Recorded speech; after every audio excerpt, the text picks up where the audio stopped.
Alors dans cette deuxième partie, nous allons parler de la procédure de divorce. La procédure de divorce, c'est généralement quelque chose qui n'est absolument pas maîtrisé par aucun des conjoints, car il n'y a tout simplement personne pour vous expliquer comment ça se passe. Alors on commencera par voir les 4 types de procédures que vous pouvez initier, et ensuite on parlera du timing, des phases et des jalons importants de cette procédure de divorce qu'il faut absolument avoir en tête, savoir quand est-ce qu'ils arrivent et pourquoi. Moi, clairement, quand j'ai été embarqué dans la procédure de divorce, je n'avais aucune connaissance du timing et des temps forts de la procédure de divorce. Ça m'a vraiment pénalisé. J'étais toujours en train de me demander pourquoi ça se passait comme ça, ou comment ça allait se passer. Je ne comprenais absolument pas pourquoi à certains moments on n'avait pas la main sur la procédure, pourquoi ça n'avançait pas. Ça m'a causé beaucoup d'énervement et beaucoup de frustration. Donc c'est vraiment un élément clé de cette formation qui est de vous expliquer de manière très simple la procédure de divorce. Alors on y va, on commence par lister les différents types de divorce. Alors, en tout, il y en a 4. Le premier, qui est le plus connu, c'est le consentement mutuel. Ensuite, nous avons le divorce accepté, l'altération définitive du lien conjugal et le divorce pour faute. Alors pas de panique, je vais vous expliquer chacun de ces 4 types. Alors on commence par le consentement mutuel, qui est le plus connu, hein. C'est tout simplement quand les deux conjoints sont d'accord pour se séparer, mais pas seulement, ils sont aussi d'accord sur tous les éléments et toutes les conséquences de leur séparation.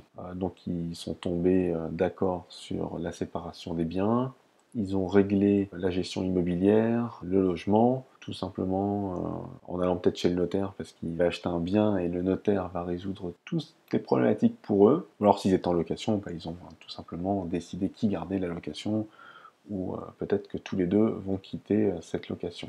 Deux autres éléments importants sur l'accord, c'est d'être bien sûr d'accord sur la garde des enfants et ensuite sur la pension alimentaire, plus les indemnités compensatoires s'il y a lieu d'en avoir. Alors ensuite, concernant le divorce accepté, c'est en fait le consentement mutuel avec un accord sur rien. C'est-à-dire que les deux conjoints sont d'accord sur le fait de divorcer, mais ils n'ont absolument trouvé aucun accord sur les conséquences de leur séparation. Donc là, c'est le jeu des avocats et du juge qui au final tranchera sur les conséquences de la séparation. L'altération définitive du lien conjugal, qu'est-ce que c'est? C'est une procédure qui peut généralement être engagée après tout simplement que les conjoints se soient séparés et aient vécu chacun de leur côté depuis 2 ans. Donc en fait c'est une espèce de régularisation. Ici la séparation est effective depuis un long moment et donc en principe toutes les conséquences de la séparation ont été aussi gérées. Donc il y a forcément eu un accord à un moment donné ou un autre sur l'ensemble des conséquences du divorce, et le juge n'a plus qu'à constater en fait ces conséquences. Voilà. Et si jamais elles sont équilibrées et qu'il trouve ça juste et correct, et le divorce est prononcé sur cette base-là. Alors ensuite, il reste le dernier type de divorce qui est le divorce pour faute. Alors c'est tout simplement quand un des conjoints a enfreint un de ses engagements sur lesquels il s'était engagé au moment du mariage. Donc le plus connu, c'est l'adultère. Par contre, le divorce pour faute est de moins en moins initié parce que tout simplement les mœurs de la société évoluent et que ça devient en fait plus suffisant de prouver que le conjoint a fauté, parce que tout simplement aujourd'hui on peut très facilement retourner cette situation en expliquant que l'autre conjoint exerçait des pressions psychologiques par exemple, etc.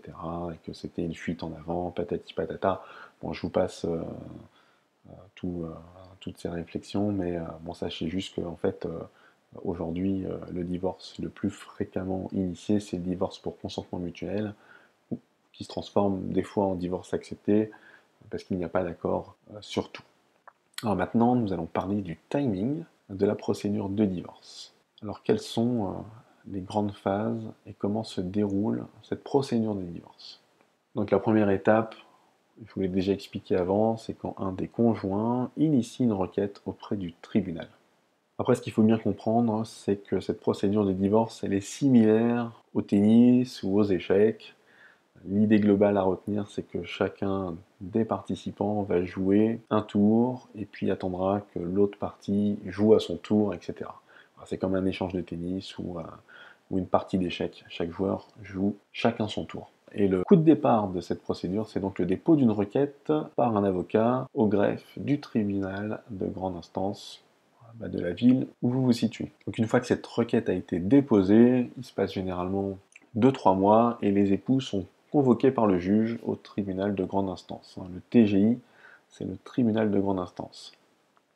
Donc le juge va réceptionner les époux ensemble pour leur poser des questions toutes simples.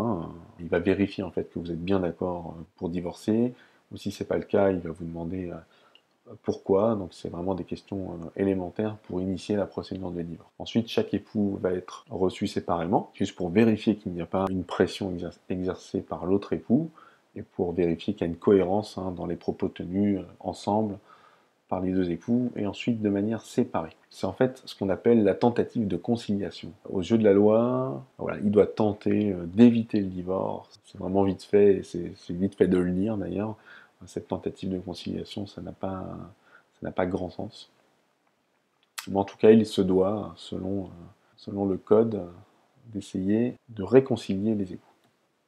C'est aussi à ce moment-là que le juge fait un état des lieux de la situation, savoir si vous avez avancé sur un accord ou s'il y a des points de difficulté entre les deux époux, ce qui permettra au juge d'établir de manière totalement arbitraire des mesures provisoires qui vont régir votre vie.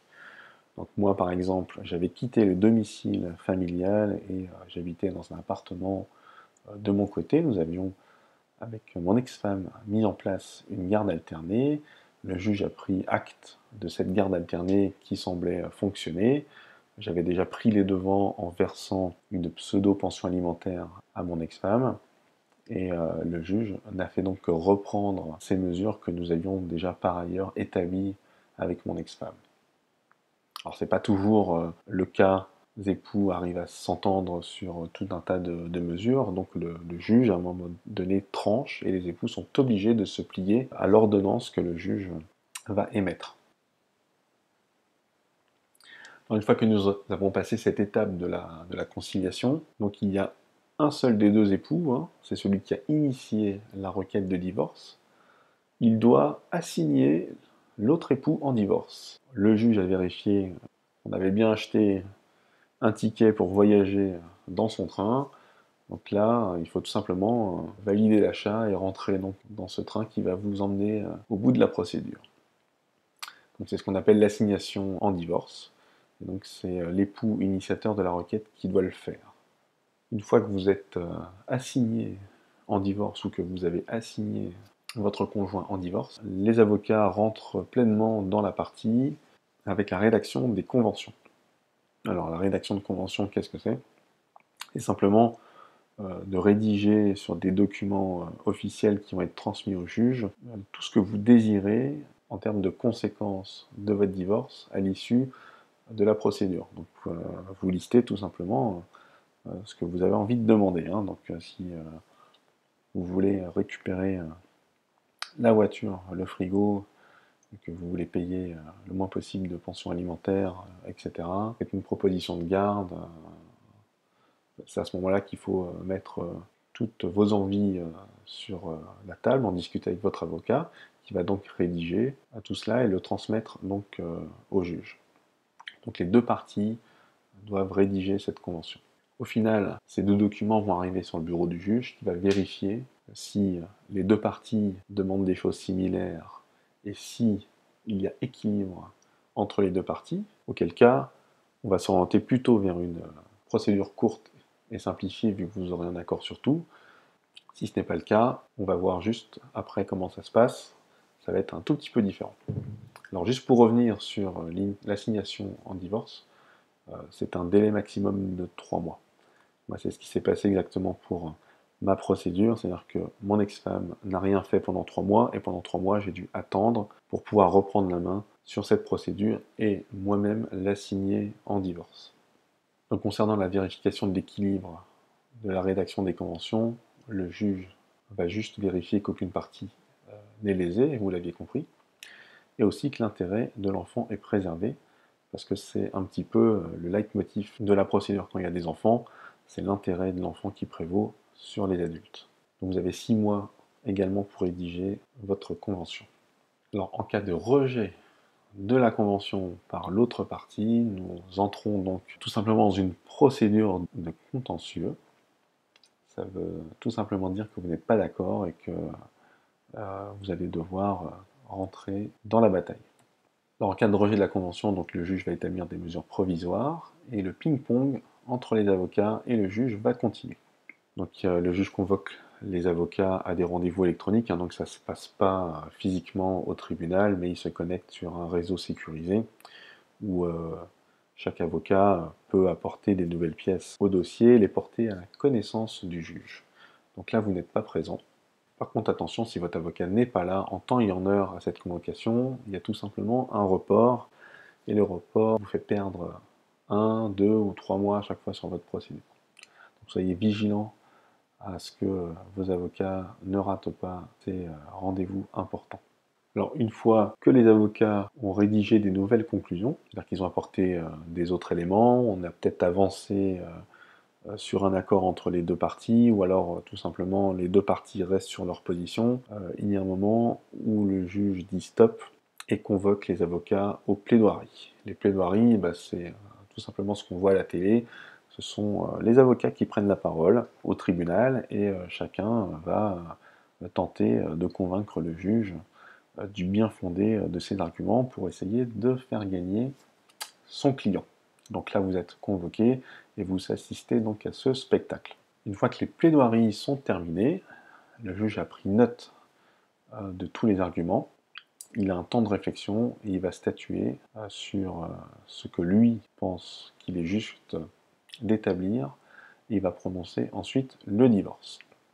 Donc à partir de ce moment-là, une fois que le juge a tapé de son marteau sur la table, c'est simple, hein, c'est sa parole qui fait foi et qui fait loi. Et si vous n'êtes pas satisfait du résultat, eh ben, c'est tant pis pour vous. Il faudra sans doute en passer par une nouvelle étape de cette procédure. Donc, juste pour récapituler, on rentre dans un jeu donc de ping-pong si les époux ne sont pas d'accord sur tous les éléments et les conséquences de la séparation. Au bout d'un moment, le juge convoque les avocats pour plaider leur affaire et avec les éléments du dossier en sa possession, plus les plaidoiries, il va donc juger l'affaire et prononcer le divorce. Donc ensuite, si vous n'êtes pas satisfait des conséquences du jugement, vous pouvez initier une procédure d'appel. Cette procédure d'appel, en général, suspend le jugement et c'est à votre charge de monter un nouveau dossier. Alors, ce nouveau dossier ne peut être monté que si de nouveaux faits sont apportés au dossier initial de la procédure. Alors je pense notamment à une enquête sociale. Moi c'est un petit peu l'idée qui m'était traversée la tête, c'est-à-dire que j'avais des éléments pour initier cette enquête sociale dès le départ, mais voilà, j'ai préféré privilégier l'accord et donc je n'ai pas initié cette enquête sociale. En fait, elle peut être initiée en cas de fait concernant les enfants, et notamment s'il y a du chantage affectif. Voilà. Donc après, c'est à vous de trouver des témoins qui vont pouvoir témoigner de faits concernant les enfants, et ces faits vont être portés à la connaissance du juge qui va, ce qu'on appelle, diligenter une enquête sociale. Alors, ça veut dire simplement qu'il va initier cette enquête. Donc l'enquête sociale, comment ça se passe? C'est très simple. Les deux époux sont visités dans leur propre logement, et chaque parent est interviewé seul, et ensuite les enfants sont interviewés aussi seuls, qui sont isolés des parents, et ils sont interviewés 2 fois, donc une fois dans le logement de la maman et une autre fois dans le logement du papa. Donc à partir de là, l'enquêteur fait son rapport au juge. Alors, dans cette partie suivante, nous allons lister les cas. Et le premier cas, c'est de savoir si tout simplement vous pouvez divorcer sans avocat. Alors oui, vous pouvez le faire. Alors la condition sine qua non, c'est d'avoir un accord sur tout, et ensuite d'être en mesure de rédiger tout seul l'ensemble des documents. Alors, pour avoir un accord sur tout, il faut donc s'accorder avec votre conjoint sur la séparation des biens, sur la gestion immobilière, Donc si vous avez acheté ou acquéri donc un bien immobilier, ben, c'est tout simple, il suffit d'aller voir votre notaire qui va vous dire simplement quel est votre quote-part à chacun et ce qui vous revient. Par contre, il faudra vous mettre d'accord sur la quote-part des remboursements de crédit en cours. Ensuite, vous devrez aborder le point de la garde des enfants et statuer sur le mode de fonctionnement. Accolé à cette garde d'enfants, il y a le sujet de la pension alimentaire et enfin l'indemnité compensatoire, donc qui est en fait une espèce de rente qu'un des conjoints peut demander en toute légitimité si la différence de niveau de vie due à une différence de salaire importante est constatée. Alors, pour résumer, vous devez faire tout et tout seul si vous décidez de divorcer sans avocat.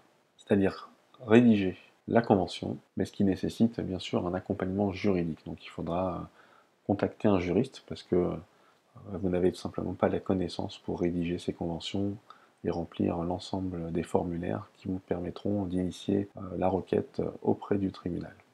Alors si on doit peser le pour et le contre, c'est simple, d'un côté c'est gratuit, ou alors très peu cher si vous embauchez un juriste, et de l'autre côté c'est une procédure qui peut être assez longue du fait du montage du dossier et de la paperasse assez intense. Et l'autre élément négatif, c'est que ça nécessite une entente parfaite tout au long de cette procédure. Il faut en gros se serrer les coudes et généralement quand on divorce, c'est assez difficile à réaliser.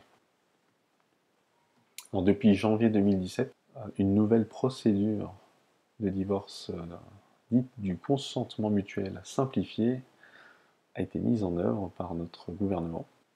Alors elle implique un changement majeur, c'est que lors de la procédure de consentement mutuel, chacune des deux parties est obligée de prendre un avocat.